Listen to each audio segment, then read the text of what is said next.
because you don't want to be in a place that's stultifying. You don't want to be in a place where there's no challenge. You might even quit your job if there's no challenge. Say, well, that's a good job. It gives you security. And you think, God, I can't stand this. It's eating away at my soul. It's all security and no challenge. So why do you want a challenge? Because that's what you're built for.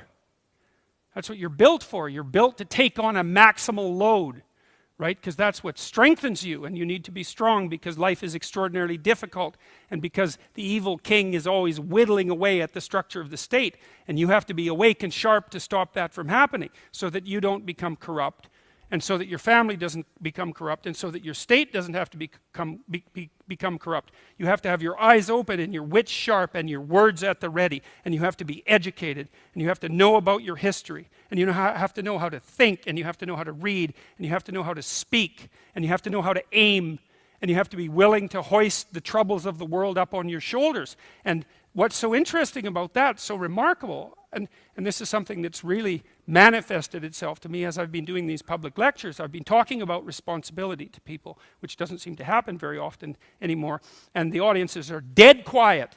And I lay out this idea that life is tragedy tainted by malevolence, and everyone says, yeah, well, we always suspected that, but no one has ever said it quite so bluntly, and it's quite a relief to hear that I'm not the only person who has those suspicions.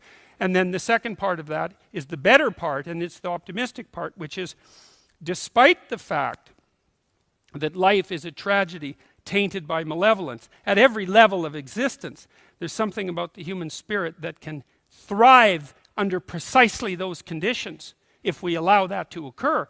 Because as difficult as life is, and as horrible as we are, our capacity to deal with that catastrophe and to transcend that malevolent spirit is more powerful than that reality itself. And that's the fundamental issue. I think that's the fundamental issue of the Judeo-Christian ethic, with its emphasis on the divinity of the individual.